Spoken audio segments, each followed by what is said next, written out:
মনে রাখো, আল্লাহর নজর থেকে কেউ যদি, আল্লাহর দয়া থেকে কেউ যদি ছিটকে পড়ে, তারে আর কেউ খবর নেয় না।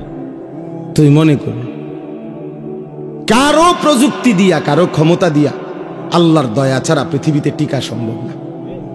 আমেরিকার একটি প্রদেশ পৃথিবীর সবচেয়ে ক্ষমতাধর, পৃথিবীর ক্ষমতাধর সুপার পাওয়ার মনে করে নিজেদেরকে, সকল কিছু অত্যাধুনিক প্রযুক্তি, কিন্তু পৃথিবীর অসভ্যতার, নোংরামি, অশ্লীলতার, পৃথিবীর সমস্ত উলঙ্গ ছবি যেখানে তৈরি হয়, যেখানে সমস্ত বেশ্যাবৃত্তি, অসভ্যতার কেন্দ্রভূমি, সেই আমেরিকার ক্যালিফোর্নিয়ার লস অ্যাঞ্জেলাস, এই হলিউডের যেখানে, ওই অঞ্চলটা একটা স্টেট, একটা প্রদেশ বাংলাদেশের চাইতে বড়। একটা প্রদেশ মানে একটা জেলা না, এই একটি স্টেট প্রদেশ পুরা জ্বলে আল্লাহর আযাবে, আগুনে ছাই হয়ে গেছে। আজকে 8 দিন 10 দিনের মতো হয়ে গেছে, এখনো আগুন নিভাইতে পারেনি, এখনো পুড়তেছে, এখনো পুড়ে যাচ্ছে। কোন 14,000 ফায়ার সার্ভিস কর্মী একসাথে 24 ঘন্টা ধরে পানি দিতেছে। পৃথিবীর সকল দেশের আশেপাশে, যার দেশে যত রকমের আগুন নিবানোর অত্যাধুনিক প্রযুক্তি আছে, সবাই পাঠাইছে, উপর থেকে বিমানের মাধ্যমে, নিচে, এবং আরো আশ্চর্য হলো সাগরের পারে ওই স্টেট, গোটা সাগরের পানি শুকায় লাইতেছে, মাগার আগুন নিবে না। আল্লাহ না নিবান পর্যন্ত খোদার গজব কেউ থামাইতে পারবে না। এজন্য বন্ধু, আল্লাহর নজর থেকে কেউ সরে গেলে, হ্যাঁ এটাই নিয়ম। 16 বছর আমরা দেখছি প্রত্যেকটা অঞ্চলে অঞ্চলে, গলিতে গলিতে জালেমের দম্ভ। আজকে যখন আল্লাহর নজর আল্লাহ সরায় নিছে, আর এই ছোট্ট কিশোর নওজোয়ানদের হাতে পরাজিত হয়ে ফ্যাসিস্ট জালেম যখন পলাইছে, কই তার এই লাখ লাখ অনুসারীদের একটা নিঃশ্বাসও ফেলে না এখন আর। কই অহন কই পোস্টার রেডি কো, হ্যাঁ ব্যানার কই, ফেস্টুন কই, কই অন কই, কিরে বেটা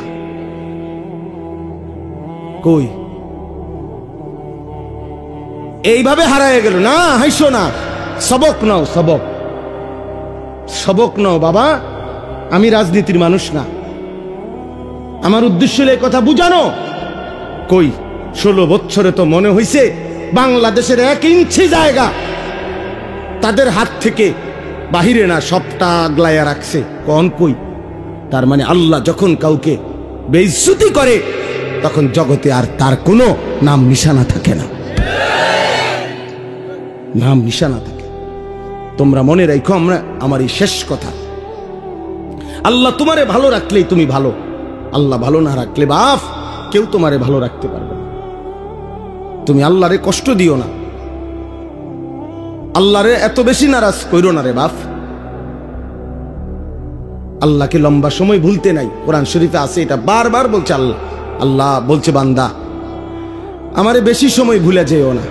আমি যদি লম্বা সময় ভুলে যাও, একদিন আমি তোমাকে তোমার পরিচয় ভুলাই দেব। ফাআনসাহুম আনফুসাহুম, একদিন তোমার কবর আখিরাত ভুলাই দেব, আত্মপরিচয় ভুলাই দেব। তখন তুমি আর মানুষের মুমিনের পরিচয় থাকবে না। এজন্য দয়া করে রাত গভীরে এই আমার শেষ কথা এটা। চলেন আর অল্প একটু সময়, এবার আমি যে আয়াতটা পড়ছি এটার উপরে একটু কথা বলি। 15 নম্বর পারা, 17 নম্বর সূরা, সূরা বনী ইসরাইলের প্রথম আয়াত। এই আয়াতটা হলো মেরাজকে কেন্দ্র করে আমাদের প্রিয় নবী সাল্লাল্লাহু আলাইহি সাল্লামের জীবনের অত্যন্ত গুরুত্বপূর্ণ, মর্যাদাপূর্ণ, বৈশিষ্ট্যমণ্ডিত একটা ঘটনা। নবীজির জীবনের একটা আজিমুশান সম্মান নবীর, সেটা হলো মেরাজ। মেরাজুর রাসূল, মেরাজুন নবী সাল্লাল্লাহু আলাইহি ওয়াসাল্লাম। রাসূলুল্লাহ সাল্লাল্লাহু আলাইহি ওয়াসাল্লামকে আল্লাহ তাআলা নবুয়তের সময়ে জমিন থেকে 7 আসমানের ঊর্ধ্বে, কোটি কোটি গুণ ঊর্ধ্বে আল্লাহ তাআলা তার মহান আরশ আজিমের মধ্যে মেহমান করে নিয়েছিলেন। সেখানে আল্লাহ তাআলা নবীজির সাথে সাক্ষাৎ করেছেন, কথাবার্তা বলছেন, হাদিয়া দিছেন। স্বচক্ষে নবী আল্লাহকে স্বচক্ষে দেখছেন, আবার দুনিয়ার জমিনে ফেরত আসছেন। এই ঘটনাটাকেই বলা হয় কি? মেরাজ। মানে আমি সংক্ষেপে বললাম আর এটাকে কি বলে? মেরাজ বলে। এটা আমাদের নবী সাল্লাল্লাহু আলাইহি সাল্লামের জীবনের আশ্চর্যতম, অবাক করা, বিস্ময়কর ঘটনা। এই ঘটনাটা আল্লাহ তাআলা এই আয়াতের মধ্যে এই ঘটনার প্রথম অংশ তুলে ধরছেন। এই ঘটনাটা নবীজি সাল্লাল্লাহু আলাইহি সাল্লামের দুই ভাবে হয়েছে। একটা হলো জমিন থেকে জমিন, আরেকটা হলো জমিন থেকে আসমান ঊর্ধ্বে। প্রথম জিব্রাইল আইসা বোরাক, একটি জান্নাতি বাহন, ওইটার মধ্যে চড়াইয়া আল্লাহ নবী সাল্লাল্লাহু আলাইহি সাল্লামকে মক্কার জমিন থেকে, কাবা ঘরের কাছ থেকে মসজিদে আকসা, যেটা বর্তমান ফিলিস্তিনে বাইতুল মুকাদ্দাস, এই যেটাকে জেরুজালেম, ইসরায়েলরা ওই ইহুদি কুত্তারা যে জায়গাটা দখল করে রাখছে, মুসলমানদের প্রথম কিবলা মসজিদে আকসা, অত্যন্ত বরকতময় জমিন। এই বরকতময় ভূমি মসজিদ, ওইখান পর্যন্ত প্রথম জিব্রাইল নবীজিকে নিয়ে গেছে। তাহলে মক্কার জমিন থেকে ওই বাইতুল মুকাদ্দাসের জমিন মসজিদে আকসা, মানে মসজিদে হারাম থেকে মসজিদে আকসা। আমরা অনেকেই আলহামদুলিল্লাহ কাবাঘর সবাই যাওয়ার তৌফিক না হলেও দেখছি। তো এই কাবাঘর যে ছবিতে দেখছি, কালো গিলাফের যে কাবাঘর, এই কাবাঘরের চারদিকে গোলাকার, চারিদিকে মিলাইয়া মসজিদ আছে। এই মসজিদটারই বলে মসজিদে হারাম, অর্থ সম্মানিত মসজিদ। এটা এই মসজিদে হারাম মানে কাবাঘরের এই সীমানা থেকে ওই মসজিদে আকসা পর্যন্ত আল্লাহ নবী সাল্লাল্লাহু আলাইহি সাল্লামকে জিব্রাইল নিয়ে গেছেন। তাহলে জমিন থেকে জমিন, মসজিদ থেকে মসজিদ, কই থেকে কই? মসজিদ থেকে মসজিদ, অথবা জমিন থেকে কি জমিন। এটা হলো এই ভ্রমণের প্রথম অংশ, মেরাজের। আর ওইখান থেকে মসজিদে আকসা থেকে দুইটা বর্ণনা, একটা হলো বোরাক উপরে উঠছে, আরেকটা হলো আসমান থেকে সিঁড়ি নামাইছে আল্লাহ কুদরতি ভাবে। ওই সিঁড়ির উপর দিয়া বোরাক সিঁড়ি বাইয়া আসমানে উঠছে। তো আল্লাহ তাআলা কুদরতি ভাবে নবী সাল্লাল্লাহু আলাইহি সাল্লামকে সশরীরে জিব্রাইলের মাধ্যমে আসমানে নিয়ে গেছেন। প্রথম আসমান, দ্বিতীয় আসমান, এভাবে 7 আসমান পার করছেন। প্রত্যেক আসমানে অগণিত ফেরেশতাদের সাথে দেখা হয়েছে। বিভিন্ন নবী রাসূলদের সাথেও আমাদের নবী সাল্লাল্লাহু আলাইহি সাল্লামের সাক্ষাৎ হয়েছে। 7 আসমান পার করে এরপরে আল্লাহ তাআলা সিদরাতুল মুনতাহার ওইদিকে আলাদা আরেকটি বাহন পাঠাইয়া এরপরে নবীজি সাল্লাল্লাহু আলাইহি সাল্লামকে আরশ আজিমের মেহমান বানাইছেন। যেখানে নিয়ে গেছেন সর্বশেষ, সেখানে ইতিপূর্ব কেউ আর যায় নাই, আগামীর কিয়ামত পর্যন্ত আর কেউ যাবে না। তিনি একজনই ওই মর্যাদা পেয়েছেন, আল্লাহ তাআলা তাকে নিয়েছেন।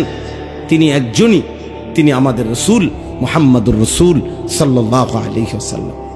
আল্লাহ তাআলা সর্বোচ্চ মর্যাদায়, আল্লাহর সৃষ্টির সর্বোচ্চ মাকামে আল্লাহ তাআলা নবীজিকে তুলেছেন। আরশ আজিমের উপরে নিয়ে আল্লাহ তাআলা নবী সাল্লাল্লাহু আলাইহি সাল্লামকে বুঝাইছেন যে বন্ধু, এবার শুধু আপনি সিরিয়ালটা বোঝেন, যে দেখেন এখন উপরে, আপনার উপরে আসি শুধু আমি আল্লাহ, এরপরে আপনি, এরপরে আমার গোটা সৃষ্টি আপনার কদমের নিচে, আরশ আজিমটাও আপনার কদমের নিচে। তাইলে এখন এবার স্তর বুঝতে কোন, প্রথমে আমি আল্লাহ, তারপরে আপনি রাসূলুল্লাহ, তারপরে গোটা সৃষ্টি। এই মর্যাদার হিসাব। সর্বোচ্চ প্রথম মর্যাদাবান মহান আল্লাহ, আল্লাহর পরে রাসূলুল্লাহ, এরপরে বাকিরা, এই জায়গায় নিয়ে গেছেন। কেন নিয়ে গেছেন? তো সেটা আমি বলতেছি। আগে ঘটনার যেই প্রথম অংশ, অর্থাৎ জমিন থেকে জমিন, মসজিদ থেকে মসজিদ, এই কথাটা আল্লাহ এখানে বলছেন। সুবহানাল্লাযী আসরা, পবিত্রময় সত্তা সেই মহান আল্লাহ, বড় বেশি পবিত্রতম, যিনি তার বান্দা প্রিয় রসুলকে নিয়ে গেছেন রাত্রিবেলা মিনাল মসজিদিল হারামি ইলাল মসজিদিল আকসা, মসজিদে হারাম থেকে মসজিদে আকসা পর্যন্ত। কোন মসজিদ? মসজিদে আকসা। আল্লাহ বলেন আল্লাযী বারাকনা হাওলাহু, যেই মসজিদ, মসজিদে আকসা যার চতুর্দিকে আমি আল্লাহ রেখেছি অগণিত বরকত। লিনুরিয়াহু মিন আয়াতিনা, এক কথায় আল্লাহ উত্তর দিছে যে যদি বলো বান্দা আপনি আপনার রসুলকে কেন মেরাজ করাইলেন, কেন করাইলেন আপনি, তো আল্লাহ তাআলা নিজেই উত্তর দিছেন লিনুরিয়াহু মিন আয়াতিনা, আমি আল্লাহ তাআলার অসংখ্য অগণিত কুদরতের কোটি কোটি নিদর্শন জমিনে আসমানে আরশ পর্যন্ত আমার সমস্ত কুদরতের নিদর্শন বন্ধুকে সচক্ষে দেখাবার জন্য আমি নিয়ে গেছি। বন্ধুকে আমি অগণিত নিদর্শন দেখাইছি। আবার ওই মসজিদের কাছেও, মসজিদে আকসা, সেখানেও আমার কুদরতের অগণিত নিদর্শন আছে। মানে পুরা সফরটাতেই আমি আল্লাহ তাআলা আমার রসুলকে অগণিত নিদর্শন দেখিয়েছি, এই জন্য নিয়ে গেছি। ইন্নাহু হুয়াস সামিউল বাসীর।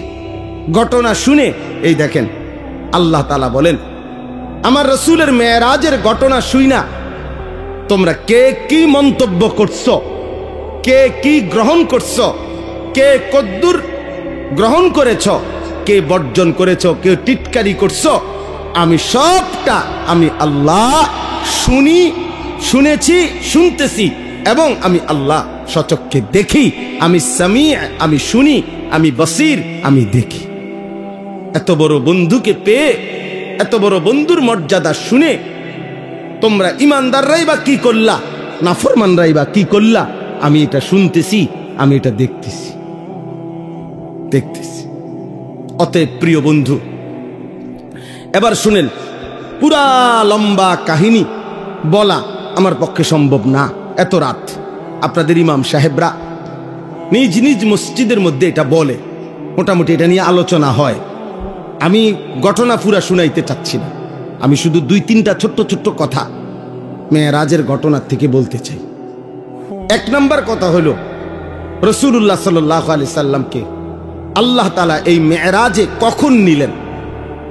নবী সাল্লাল্লাহু আলাইহি সাল্লাম যখন আল্লাহর দ্বীন প্রচারের জন্য, দাওয়াতের জন্য মানুষের কাছে কালেমার দাওয়াত পৌঁছাইতে গিয়ে জুলুম, নির্যাতন, বেইজ্জতি, অপমান, এর চূড়ান্ত অপমানের শিকার হইছেন, জুলুমের শিকার হইছেন, এরপরে আল্লাহ তাআলা নবীকে তার সর্বোচ্চ মেহমান বানিয়ে মেরাজে নিয়ে গেছে। নবী সাল্লাল্লাহু আলাইহি সাল্লাম 10 বছর মক্কায় কালেমার দাওয়াত দিয়েছেন। প্রতিদিন মক্কার কাফের কুরাইশরা দিবানিশি বিরোধিতা করছে, জুলুম করছে, নির্যাতন করছে, শারীরিক মানসিক সর্বদিকে নবীর শরীরেও আঘাত করছে, মানসিকভাবে গালি গালাস, মন্দ সন্দ বলতো। নবীজি সাল্লাল্লাহু আলাইহি সাল্লাম কষ্ট পাইতেন, কখনো বলতো পাগল, গণক, জাদুকর, ইত্যাদি ইত্যাদি। আল্লাহর নবী সাল্লাল্লাহু আলাইহি সাল্লাম একদিনের জন্য কারো বিরোধিতায়, কারো জুলুমে, নির্যাতনে, শত্রুতায় আল্লাহর নবী তার কালেমার দাওয়াত বন্ধ করে নাই। 10 বছর পরে নবীজির বয়স হইছে 50, মানে 40 বছর বয়সে শুরু হইছে। তাহলে আরো 10 বছর যদি মানুষকে আল্লাহর দিকে ডাকে তো কয় বছর হইল? 50। আর নবুয়তের বছর কত? 10। নবুয়তের সময় পার হইল কত? দাওয়াতের টাইম গেল কয় বছর? 10 বছর। এই 10 বছর পরে নবীজির বয়স যখন 50, তখন নবীজির 2 জন ঘনিষ্ঠ মানুষ ইন্তেকাল করছেন। একজন চাচা আবু তালেব, আরেকজন নবীজির স্ত্রী আম্মাজান খাদিজা রাদিয়াল্লাহু তাআলা আনহা। খুব কাছাকাছি, 1 সপ্তাহের ব্যবধান, 5 থেকে 7 দিনের ব্যবধানে চাচাও মারা গেছেন, স্ত্রীও মারা গেছেন, ইন্তেকাল করছেন। নবী সাল্লাল্লাহু আলাইহি সাল্লামের উপরে মক্কার কাফেররা এই ঘটনার পরে ওনাদের দুইজনের ইন্তেকালের পরে এবার জুলুমের মাত্রা আরো বাড়ায় দিছে। আমি খুব দ্রুত বলতেছি সংক্ষেপে।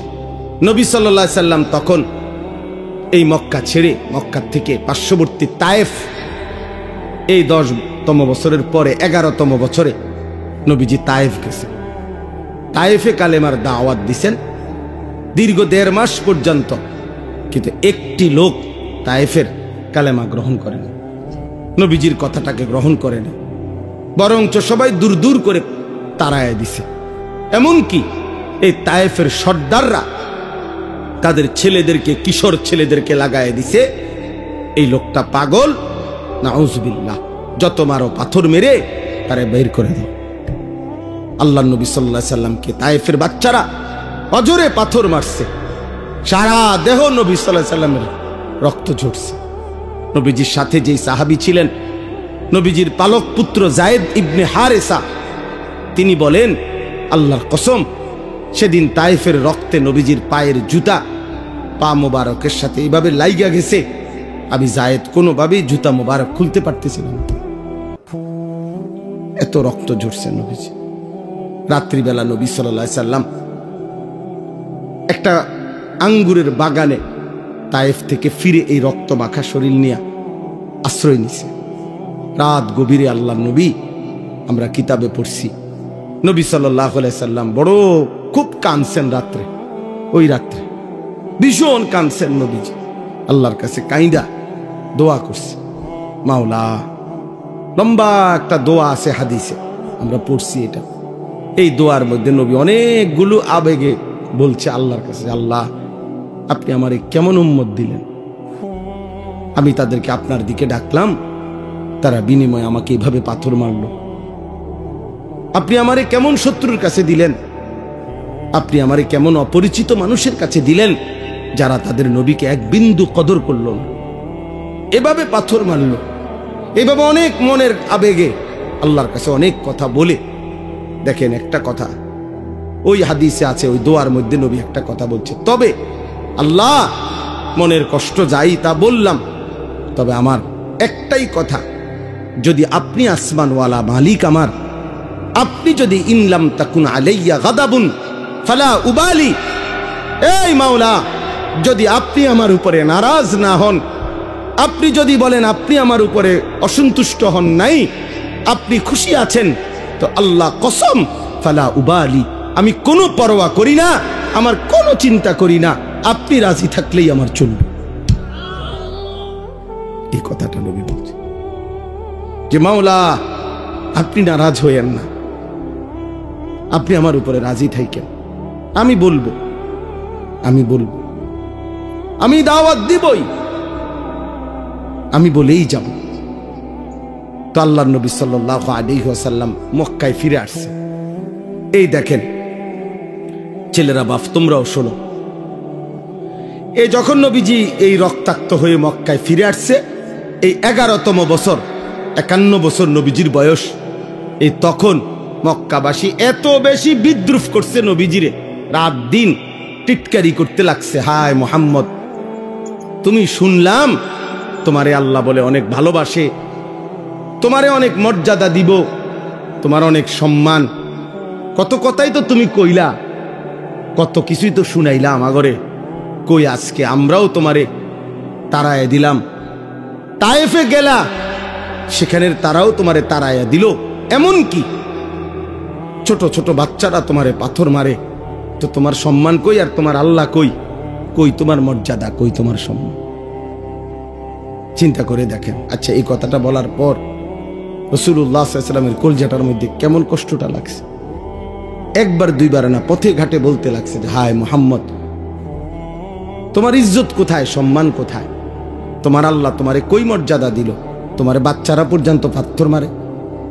এই তখন আল্লাহ তাআলা এই ঘটনার পরে তায়েফ থেকে ফিরে আসার কিছুদিন পর আল্লাহ তাআলা নবী সাল্লাল্লাহু আলাইহি সাল্লামের ব্যাপারে যখন মক্কাবাসী এইভাবে বিদ্রুপ করতে লাগছে, তখন আল্লাহ একদিন জিব্রাইলকে বলছে, জিব্রাইল যাও, যাও জিব্রাইল, আমার বন্ধুকে আমার কাছে নিয়ে আসো। বন্ধু আমার অনেক দিন কষ্ট সইছে, আমার বন্ধুর প্রতি ফোঁটা রক্ত আমি দেখছি, আমি বন্ধুর চোখের পানি দেখছি। যাও, আজ আমি বন্ধুকে সম্মান দেব, গোটা পৃথিবীবাসীকে দেখায় দেব আমার বন্ধুর ইজ্জত কাকে বলে, সম্মান কাকে বলে, আজ দেখায় দেব। এই জিব্রাইলকে পাঠাইয়া জমিন থেকে 7 আসমানের ঊর্ধ্বে আল্লাহর আরশে নিয়ে গেছে, নিয়ে বলছে পৃথিবীবাসী এবার দেখো প্রিয়জনের সম্মান কি। আমার জন্য যে কোরবানি করে, আমার জন্য যে ত্যাগ স্বীকার করে, আমার জন্য যে মানুষের মন্দ কথা শুনে, আমার জন্য যে জুলুমের শিকার হয়, আমি তাকে কোথায় নিয়ে আসছি দেখো। এই তখন আল্লাহ তাআলা নবী সাল্লাল্লাহু আলাইহি সাল্লামকে সর্বোচ্চ সম্মান দিয়েছেন, কারণ এর চাইতে ঊর্ধ্বে কোনো মাখলুক, আল্লাহর কোনো সৃষ্টি উঠতে পারে না, পারেও নাই, পারবেও না, পারবেও। তাহলে আমরা এই কথার দ্বারা কি বুঝলাম? আমি সবাইকে এতটুকু বলতে চাই, বাবারাও, মেরাজের এই ঘটনার থেকে, আল্লাহর নবী সাল্লাল্লাহু আলাইহি সাল্লামের জীবনের এই প্রেক্ষাপট থেকে আমরা এটা বুঝলাম যে আল্লাহর জন্য, দ্বীনের জন্য, মানুষকে আল্লাহর দিকে ফিরাবার জন্য, এমনকি নিজের স্ত্রী, সন্তান, পরিবারকেও আখিরাত, নামাজ, আল্লাহর দিকে ফিরাইবার জন্য জীবনের যত লজ্জাই পাইতে হয়, যত কষ্টই করতে হয়, খোদার কসম একজন মুমিন যদি সেটা করে, আল্লাহর কসম সে লজ্জিত হবে না। একদিন হাসরের ময়দানে আল্লাহ তাআলা তাকে বাদশাহী দান করবে। আজকে আপনারা অনেক বাবারা আছেন, আপনারা 2 বার 10 বার বলে আপনাদের ছেলেদেরকে ছেড়ে দিছেন, আপনাদের মেয়েদেরকে নিজের হাতে ছেড়ে দিছেন, স্ত্রীদেরকে নিজের হাতে ছেড়ে দিছেন। আহা, মুসলমানের বাপ বাইচা আছে, 16 বছরের ছেলেটা 1 ওয়াক্ত নামাজ পড়ে না, অথচ তার বাপ জীবিত, তার মা জীবিত। আহ, এই বাবার গায়ে সহে কেমনে? এই বাবা ভাত খায় কেমনে? কোনদিন ফজরের নামাজ ছেলেটা পড়ে না, কোনদিন পড়ে না। 365 দিনের 1 বছরে আহারে মা কেমনে ঘুমায়, বাবা কেমনে ঘুমায়, কেমনে রাত এদের ভোর হয়, কেমনে ভোর হয়। কোন বাবা যদি সন্তানের প্রতি এতটুকু মায়া থাকতো যে আমার ছেলেটা তো আগুনে জ্বলবে, জাহান্নামের আগুনে, আমি কেন তাকে ফেরাবো না? আমার জীবনের আর কি অর্থ আছে? আরে আমি কার জন্য খাট বানাই, কার জন্য ঘর করি, কার জন্য বাজার করি? এই দুশ্মনের জন্য বাজার করে লাভ কি? এই দুশ্মন তো আল্লাহর দুশ্মন, রাসূলের দুশ্মন, ইসলামের দুশ্মন, মানবতার দুশ্মন। এটা বেনামাজি আল্লাহর দুশ্মন, বেনামাজি রাসূলের দুশ্মন, বেনামাজি কোরআনের দুশ্মন, বেনামাজি ইসলামের দুশ্মন। তো জমিনের সবচেয়ে নিকৃষ্ট যেই কপালে সেজদা নাই, হয়তো মানুষের কোনো কাতারে পড়ে না, কোনোভাবেই ওই মানুষও না, জানোয়ারও না। জানেন, বেনামাজি মানুষও না, জানোয়ারও না, এতে মানুষও না, ছাগলও না, গরুও না, কুকুরও না, বিড়ালও না। বলতে হেতে কিতা, হেতে হেতে কইতে পারবো, হেতে কিতা, আমি কিতে কম, আমি কোনটার লগে মিলাই পারি না, এটা আমার ব্যর্থতা, আমি পারি না। কেন বললাম? মানুষ তো বলে তাকে যাকে আল্লাহ তাআলা ইবাদতের জন্য বানাইছে। কি আল্লাহ বলে নাই এ কথা? তাইলে যার দ্বারা ইবাদত হচ্ছে না সে তো মানুষ না। আবার জানোয়ার বলবেন কেমনে? তারে আমনে যদি কুকুরও কন, কুত্তাও তো প্রতিবাদ করবে আল্লাহর কাছে যে আল্লাহ আমনে আমারে তো সেজদা দিতে কন নাই। আল্লাহ কি কুকুরকে সেজদা দিতে বলছে? তো আল্লাহকে সে বলবে, কুত্তা বলবে আল্লাহ আরে কুত্তার মতো কইলো কেন, আমারে আমার লগে তুলনা দিল কেন? বেনামাজি রে, আমারে তো আমনে সেজদা দিতে বলেন নাই, ওরে বলছেন তো আমার লগে মিলল কই? ওরে বলার পরে সে দেয় না, আমারও তো বলেন নাই, আমি সেজদা দিব কেন? আর আমার না দেওয়াটা দোষ না, আমারও তো আমনে আদেশ করেন নাই।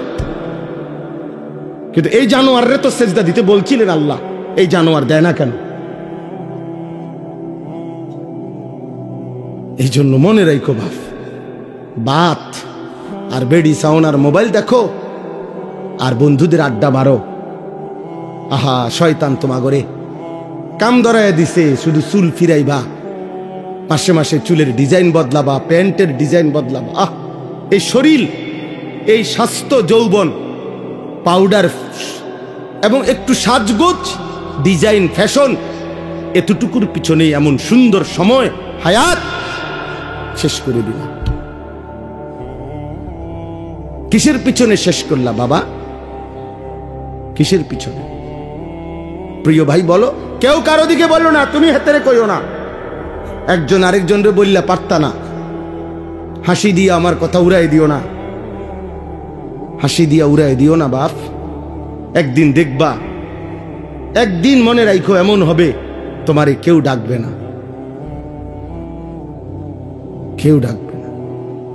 আজ তো কেউ বলে কম বেশ, আজ তো কিছু ওয়াজ মাহফিল হয় পৃথিবীর অগণিত দেশে, পৃথিবীর অধিকাংশ দেশেই এমন বাংলাদেশের এই সুন্দর ওয়াজ মাহফিলের এই নিজাম পৃথিবীর বহু দেশে, কোনো দেশে, অধিকাংশ দেশেই নাই। আমাদের তো তক বলার একটা কি আছে, নিজাম, সিস্টেম আছে, চলমান একটা রেওয়াজ আছে যে আমাদের দেশে এরকম সারাদিন গায়ে খাইটা মেহনত কইরাও মানুষ আবার মাগরিবের পরে রাত 12টা-1টা পর্যন্ত ওয়াজ শুনে। এর দুটো আছে এখনো। একদিন দেখবেন এটাও নাই, একদিন এটাও নাই। দুশ্মন প্রতিদিন ষড়যন্ত্র করছে কিভাবে মুসলমানের প্রজন্মকে আলেম, ওলামা, ইসলাম, একটা এরকম অনেক ছেলে আছে জীবনে কোনোদিন কোরআন শরীফটা হাতেও ধরে নেয়, সে কইতেও পারতো না কোনোদিন এই কোরআন একটা পৃষ্ঠার মধ্যে। কিন্তু সেই ছেলেটা দেখেন কত ঘন্টা দেখেন গিয়ে মোবাইল চালাইছে। 60 বছর বয়স, 40 বছর বয়স, জীবনে কোনোদিন একটা কোরআনের পৃষ্ঠা, একটা লাইন সাইয়া সাইয়াও শুদ্ধ পড়তে পারে না। আহারে দুর্ভাগ্য রে। আমার খুব আশ্চর্য মনে হয়, কাঁদি যে হায় রে মুসলমান, এত বোকা কেমনে হইলা রে বাপ, কেমনে হইলা? মুসলমানের ঘরে জন্ম নিয়ে কোনোদিন আল্লাহর কোরআন পড়তেও মন চাইল না, ছুঁয়ে দেখতেও মন চাইল না। এটা কি তাবিজের কিতাব? কথা বলেন না। কোরআন শরীফ তাবিজের কিতাব। তাবিজ তো হয় দোহানের মধ্যে, হুজুরদের কাছে আইয়ে তাবিজ, হুজুর একটা তাবিজ লিখে দেন দোকানে ঝুলাইলে যাতে বিপদ আপদ থেকে বাঁচে, বেচা কিনা ভালো হয়। তাবিজ দিত কাস্টমার, বেচার মানে কামাইরো হাবড়া, আমি তাবিজ দিমু হাবড়ার দোয়ানে বেচা কিনা ভালো হইবে। এরপরে এই কামাই রোজগারি দিয়ে হাবড়ার বেড়ি বাজারে বাজারে ঘুরবে, হাবড়ার ফুতে মোবাইলে টাকা ঢুকাইয়া উলঙ্গ ছবি দেখবে, আর ওনার ঘরে রঙিন টেলিভিশনে নর্তকী নাচবে, আর আমি তাবিজ দিত।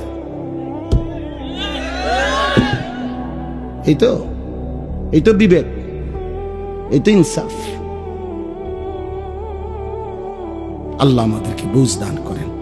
আমার কথা শেষ, আমার মূল বক্তব্য। অনেক উদাহরণ মেরাজের ঘটনা থেকে অনেক কিছু বোঝানো যায়। এই একটা জিনিস বুঝাইলাম যে তোমরা ছেলেরাও বাবা, প্রিয় ভাই, আবারও বলছি, তোমরা আল্লাহর জন্য, নামাজের জন্য ফিরে আসো। এমন জীবন নষ্ট করো না। আমি বললাম কেউ খবর নিবে না, কেউ খবর নিবে না।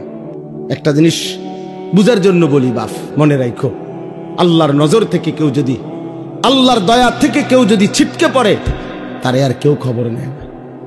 তুই মনে করো, কারো প্রযুক্তি দিয়া, কারো ক্ষমতা দিয়া আল্লাহর দয়া ছাড়া পৃথিবীতে টিকা সম্ভব না।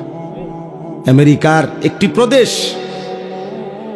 পৃথিবীর সবচেয়ে ক্ষমতাধর, পৃথিবীর ক্ষমতাধর সুপার পাওয়ার মনে করে নিজেদেরকে, সকল কিছু অত্যাধুনিক প্রযুক্তি, কিন্তু পৃথিবীর অসভ্যতার, নোংরামি, অশ্লীলতার, পৃথিবীর সমস্ত উলঙ্গ ছবি যেখানে তৈরি হয়, যেখানে সমস্ত বেশ্যাবৃত্তি, অসভ্যতার কেন্দ্রভূমি, সেই আমেরিকার ক্যালিফোর্নিয়ার লস অ্যাঞ্জেলাস, এই হলিউডের যেখানে, ওই অঞ্চলটা একটা স্টেট, একটা প্রদেশ বাংলাদেশের চাইতে বড়। একটা প্রদেশ মানে একটা জেলা না, এই একটি স্টেট, প্রদেশ পুরা জ্বলে আল্লাহর আযাবে, আগুনে ছাই হয়ে গেছে। আজকে 8 দিন 10 দিনের মতো হয়ে গেছে, এখনো আগুন নিভাইতে পারেনি। এখনো পুড়তেছে, এখনো পুড়ে যাচ্ছে। কোন 14,000 ফায়ার সার্ভিস কর্মী একসাথে 24 ঘন্টা ধরে পানি দিতেছে। পৃথিবীর সকল দেশের আশেপাশে যার দেশে যত রকমের আগুন নিবানোর অত্যাধুনিক প্রযুক্তি আছে সবাই পাঠাইছে, উপর থেকে বিমানের মাধ্যমে, নিচে, এবং আরো আশ্চর্য হলো সাগরের পারে ওই স্টেট গোটা সাগরের পানি শুকায় লাইতেছে, মাগার আগুন নিবে না। আল্লাহ না নিবান পর্যন্ত খোদার গজব কেউ থামাইতে পারবে না। এজন্য বন্ধু, আল্লাহর নজর থেকে কেউ সরে গেলে, হ্যাঁ এটাই নিয়ম। 16 বছর আমরা দেখছি প্রত্যেকটা অঞ্চলে অঞ্চলে, গলিতে গলিতে জালেমের দম্ভ। আজকে যখন আল্লাহর নজর আল্লাহ সরায় নিছে, আর এই ছোট্ট কিশোর নওজোয়ানদের হাতে পরাজিত হয়ে ফ্যাসিস্ট জালেম যখন পলাইছে, কই তার এই লাখ লাখ অনুসারীদের একটা নিঃশ্বাসও ফেলে না এখন আর। কই অনকো অহন কই পোস্টার রেডি কো, হ্যাঁ ব্যানার কই, ফেস্টুন কই, কই অন কই, কিরে বেটা কই? এইভাবে হারায় গেল না। হাইসো না, সবক নাও, সবক সবক নাও বাবা। আমি রাজনীতির মানুষ না, আমার উদ্দেশ্য এই কথা বুঝানো। কই 16 বছরে তো মনে হইছে বাংলাদেশের 1 ইঞ্চি জায়গা তাদের হাত থেকে বাহিরে না, সবটা আগলাইয়া রাখছে। কোন কই? তার মানে আল্লাহ যখন কাউকে বেইজ্জতি করে তখন জগতে আর তার কোনো নাম নিশানা থাকে না, নাম নিশানা থাকে। তোমরা মনে রাখো, আমার এই শেষ কথা, আল্লাহ তোমারে ভালো রাখলেই তুমি ভালো, আল্লাহ ভালো না রাখলে বাপ কেউ তোমারে ভালো রাখতে পারবে না। তুমি আল্লাহরে কষ্ট দিও না, আল্লাহরে এত বেশি নারাজ কইরো না রে বাপ। আল্লাহকে লম্বা সময় ভুলতে নাই, কোরআন শরীফে আছে, এটা বারবার বলছে আল্লাহ। আল্লাহ বলছে বান্দা আমারে বেশি সময় ভুলে যেও না, আমি যদি লম্বা সময় ভুলে যাও একদিন আমি তোমাকে তোমার পরিচয় ভুলাই দেব। ফাআনসাহুম আনফুসাহুম, একদিন তোমার কবর আখিরাত ভুলাই দেব, আত্মপরিচয় ভুলাই দেব, তখন তুমি আর মানুষের মুমিনের পরিচয় থাকবে না। এই জন্য দয়া করে রাত গভীরে এই আমার শেষ কথা, এটা মেরাজ আমাদের নবী সাল্লাল্লাহু আলাইহি সাল্লাম আল্লাহর দরবারে গিয়ে যখন এত ইজ্জত এত সম্মান দিছেন নবীকে, তো নবীজি আল্লাহর কাছাকাছি গিয়ে একটা কথা বলছেন, মাওলা আমার উম্মতের জন্য কোনো হাদিয়া দিবেন না? আমাকে তো আপনি সম্মান দিলেন, আমি খুশি হইলাম, আমার চোখের পানি আপনি মুছে দিলেন, আমার রক্তের চিহ্ন মুছে গেল, আমার কলিজার দুঃখ সব দূর হয়ে গেল, আমি আপনাকে দেখলাম, আমারে আপনার কাছে আনলেন, আমার উম্মতের জন্য কিছু দিবেন? আমি যে আবার দুনিয়ার জমিনে ফিরে যাব, আমার উম্মতকে কি দেব? তো আল্লাহ তাআলা বলেন, বন্ধু গত 10টি বছর 11 বছর আমি আপনার উপরে কত বিধান কত আয়াত জিব্রাইলের মাধ্যমে নাজিল করেছি, কিন্তু আমি এই 11টি বছর একটা আমল আমি শুধু রেখে দিছিলাম আমার কাছে, জিব্রাইল রে দিয়া পাঠাই নাই। আমি আল্লাহর আশা ছিল, আমার ইচ্ছা ছিল আপনি বন্ধুকে কাছে আইনা ওই আমলটি আমি আপনার হাতে তুলে দেব, আমি সরাসরি আমার কুদরতি হাতে আপনার হাতে তুলে দেব। এই জন্য বন্ধু আপনার আগলায় রাখছে। ওই দেখেন এই কয়েকজন ছেলে, দেখেন এই বাবা তোমরা চলে যাও বাপ, এই যে তোমরা এই কয়েকজন শুয়ে লাইছো যে ছেলে, বাবা তুমি চলে যাও বাবা, এই অসভ্যতার চাইতে চলে গেলে তো ভালো দোস্ত, তোমার মতো 2 জন ফালতু লোক না বসলেও তো চলতো বাপ, যাও তোমরা উঠে যাও ভাইয়া, এই যে গেঞ্জিওয়ালা ছেলে তুমিও চলে যাও বাবা, তোমারই বলছি পিছে চাও কা, যাও গা আব্বা, কি দরকার কষ্ট করতেছো শুধু শুধু এখানে, কি ভাবছো নিজেরে? হ্যাঁ কি ভাবছো মাতবর? হ্যাঁ হ্যাঁ, মাতবর মনে করে নিজের, না কেউ কিছু বলেন না, নাই মায়ও কিছু বলে না, বাবাও কিছু বলে না, গ্রামের সমাজের দেশের কেউ কিছু বলে না, সবাই ভয়ে কাঁপে। ছেলেপেলেরা স্বাধীনভাবে যা মন চায় তাই।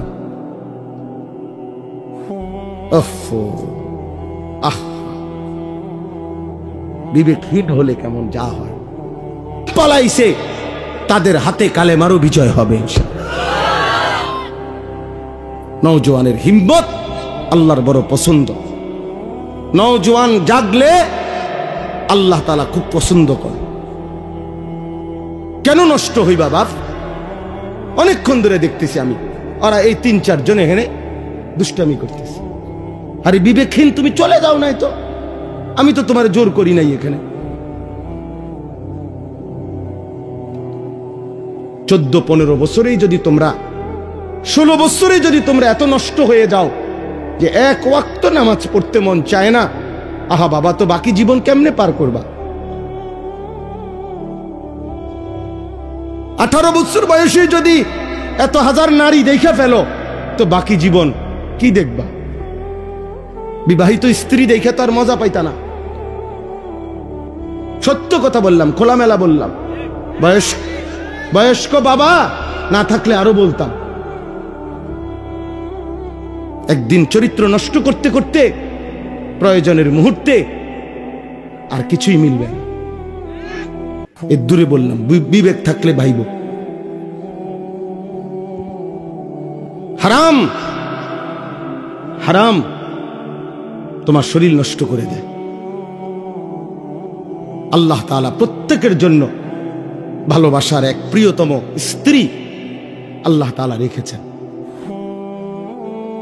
আল্লাহ তাআলা রেখেছেন হালাল স্ত্রীর পবিত্র চাহনি, তার মধ্যে বরকত আছে, ভালোবাসা আছে, তার ভিতরে ইবাদত আছে। নবী সাল্লাল্লাহু আলাইহি সাল্লাম বলছে, কেউ তার স্ত্রীকে যদি ভালোবেসে আদর করে একটা লোকমা খাবার মুখে তুলে দেয়, একটা রুটি তুলে দিছে, আল্লাহর কসম নবী বলছে আল্লাহ তাআলা সাদকার সওয়াব আমলনামায় তুলে দিবে। আর যে ব্যক্তি ভিন নারী দেখছে, তো তার চোখের মধ্যে কিয়ামতের দিন সীসা গলায়া চোখে দেওয়া। তাহলে দুটোটারই কথা আছে। এক হালাল সন্তান, পবিত্র স্বামী স্ত্রীর বন্ধনের যে সন্তান। আমি তো প্রায় বলি, মিয়া আমার ছোট মেয়ে আছে, আমার ছোট্ট মেয়েটা আমার কাছে মনে হয় সবসময় আমি বলি, ওর হাসি, আমার মেয়ে হাসলে আমার কাছে মনে হয় দুনিয়া হাসে, জগৎ হাসে। আমার কাছে মনে হয় আমার এই ছোট্ট মেয়ের হাসি মুখের গোটা পৃথিবীর সব সুন্দর কিছুই না, এই বাচ্চার হাসিটা যতটা সুন্দর। তাহলে এক বাচ্চা, এক স্বামী স্ত্রী, এক পবিত্র বন্ধন, বাবা, এর বরকতি আলাদা। তুমি কেন নারী দেখা, ছবি দেখা নষ্ট হয়ে যাবে? আমার বললাম, আমি এই 17, 18, 16 বছর বয়সে বাবা আরো নাদুস নুদুস চেহারা, সুরত, গাল, চোখ, মুখ আরো নাদুস নুদুস, আরো হৃষ্টপুষ্ট হওয়ার কথা। কিন্তু এখন তোমাদের অধিকাংশ ছেলের চেহারা, চোখ, গাল, মুখ ভিতরে ঢুকা। এটার একটা অন্যতম কারণ, মনে রাখো আমার কথা, একটা অন্যতম কারণ এই যে অব্যাহত নারী ছবি, নাচ, গান, উলঙ্গ দৃশ্য তোমরা যে দেখো, খোদার কসম, আল্লাহর কসম, আল্লাহর কসম, গুনাহ শরীরকে দুর্বল করে। এটা কিতাবে আছে। এজন্য চেহারার সৌন্দর্য থাকে না। চুল দিয়া সুন্দর না বাপ, দয়া করে এই জন্য ভালো হোক, সুন্দর হও, আখলাক সুন্দর করো। আল্লাহ তাআলা আমাদের প্রতিটা ছেলেকে কবুল করে নেন। আল্লাহ তাআলা আমাদের এই মাহফিলকে কবুল করে নেন। আজকের এই সুন্দর আয়োজনের মধ্যে বরকত দান করেন। আমরা মনে রাখতে হবে, তাহলে আমাদের মেরাজ নবীজির ঠিক তারিখ খোঁজা এটা মূল বিষয় না, সবক নেওয়া মূল বিষয়।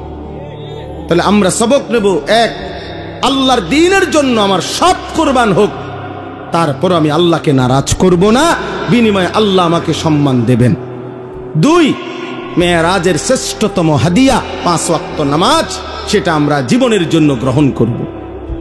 আমাদের জন্যই তো আনছেন নাকি, তা আমরা সেটা গ্রহণ করব। 5 ওয়াক্ত নামাজ। মেরাজ মানে খিচুড়ি না, মেরাজ মানে বিরানি না, মেরাজ মানে জিলাফি না, মেরাজ মানে 5 ওয়াক্ত নামাজের সিজদা। মেরাজ মানে আল্লাহর জন্য জীবন কোরবানি করা।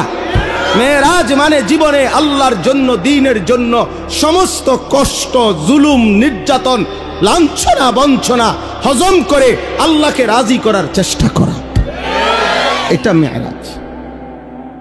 মেরাজ মানে বিরিয়ানি। হ্যাঁ, হুজুর 12 ডেক করছে, 12 ডেক বিরিয়ানি। বাহ বাবা, কতক্ষণ গান গাইবো, গজল গাইবো, ডোলে লড়ে, বাহ।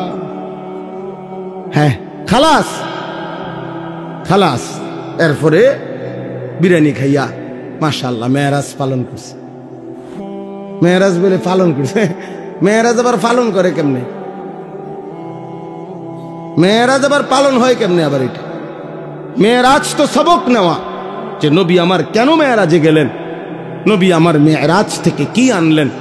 মেরাজ যদি পালন করতেই হয় তো প্রত্যেক দিনই তো পালন করা যায়, প্রতি ওয়াক্ত নামাজই তো মেরাজ। তাহলে তো 5 ওয়াক্ত নামাজ প্রতিদিনই তো মেরাজ, প্রতিটা সেজদার মধ্যেই তো মেরাজ। তো আপনি আলগা টোহান কিন্তু আমার ওই যে অনেকে আছে, আপনি দেখবেন সবে বরাত 3-4 দিন আগে জিঙ্গা, হুজুর নামাজটা কোন দিন, নামাজ কোন দিন, ডাকাইতে জিঙ্গায় নামাজ কোন দিন, মানে কি নামাজ বুঝছেন না? সবে বরাতারি, সবে বরাতে যে নামাজটা পড়বো এবারে হিটা কোন দিন, ওটা নামাজ টোহায়, নামাজ টোয়া পায় না, নামাজ আড়াইয়া গেছে দেবীর দেখতে, নামাজ গেছে গে হেদিকে কসবার হেদিকে, ওটা নামাজ টোয়ায়। নামাজ কোন দিন? নামাজ তো প্রতিদিন, নামাজ কোন দিন? তো তুমি কি নামাজ টোয়াও, কি নামাজ টোয়াও বাবা? এই জন্য দয়া করে আমি বললাম, কোন একটি দিবস উদযাপন করা, কোন একটি দিন উদযাপন করা, এটা মূল মাকসাদ না, বরং সবক নেওয়া মূল মাকসাদ। ঠিক আছে ইনশাআল্লাহ?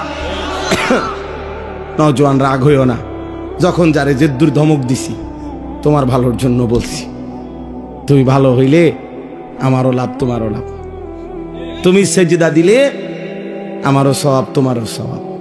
তোমরা আগাইলে ইনশাআল্লাহ ইসলাম আগাবে, আগামী দিনে ইসলামের পতাকা উড়বে ইনশাআল্লাহ। সারা পৃথিবী আমরা আশাবাদী খুব যে ইনশাআল্লাহ আগামী সময়টা আমাদের ইসলামের। হ্যাঁ, এটা একটা সিরিয়ালে আছি আমরা, মানে এটা একটা নিয়ম আছে। কোরআন শরীফে একটা আয়াত আছে, আল্লাহ বলছে আমি মানুষের অবস্থা বদলাই, পরিবর্তন করি। ওয়াতিলকাল আইয়ামু নুদাবিলুহা বাইনান নাস। এজন্য মানুষ সবসময় হাসে না, সবসময় কাঁদে না, মানুষ সবসময় সুখে থাকে না, সবসময় দুঃখেও থাকে না, মানুষ সবসময় অসুস্থ থাকে না, সবসময় সুস্থও থাকে না। ঠিক কিনা? অবস্থা কি হয়? পরিবর্তন। মুসলমানদের অবস্থা, একসময় পৃথিবীব্যাপী মুসলমানদের বাদশাহী ছিল, খেলাফত। আজকে 100 বছরের বেশি হয়ে গেছে মুসলমানদের খেলাফত নাই। মুসলমান আমরা আজকে 100 বছরের বেশি নির্যাতিত, মজলুম, সারা পৃথিবীতে জুলুমের শিকার। তো কাজেই আল্লাহ বলছে আমি মানুষের অবস্থা বদলাই। তাহলে এইবার এটা প্রমাণ করে ওলামায়ে কেরাম বলতেছেন যে এবার আল্লাহর সিদ্ধান্ত তো নতুন আসবে, পরিবর্তন হবে অবস্থা।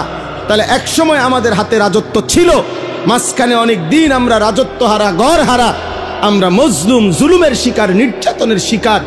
জমিনে ইমানদারের রক্তে জমিন ভাসছে বহুদিন। ইনশাআল্লাহ এইবার সিরিয়ালে নতুন করে আল্লাহর সিদ্ধান্ত যেদিনে আসে সেদিনই ইসলামের বিজয় হবে মনে রেখো। এটা সিরিয়ালে আসি আমরা এখন সিরিয়ালে, বিজয়ের সিরিয়ালে। আলহামদুলিল্লাহ আমরা এখন বিজয়ের সিরিয়ালে আছি। এই জন্য সিরিয়ায় ইমানদারের বিজয় হয়েছে, আফগানিস্তানে ইমানদারের বিজয় হয়েছে না? আরো হবে ইনশাআল্লাহ। আরো ফিলিস্তিনে একদিন ঘুম থেকে জায়গা তোমরা শুনবা ইসরায়েলের কুত্তারা নাই, ইসরায়েলের কুত্তারা নাই। শুইনো, ফিলিস্তিনের বিজয় হবেই একদিন ইনশাআল্লাহ। সারা পৃথিবীতে ইমানের বিজয় হবে। সেদিন তুমি আফসুস করবা, হায় চরিত্র কেন নষ্ট করলো, আখলাক কেন নষ্ট করলো। আল্লাহ আমাদের সকলকে ইমান আমলের দৌলত দান করেন।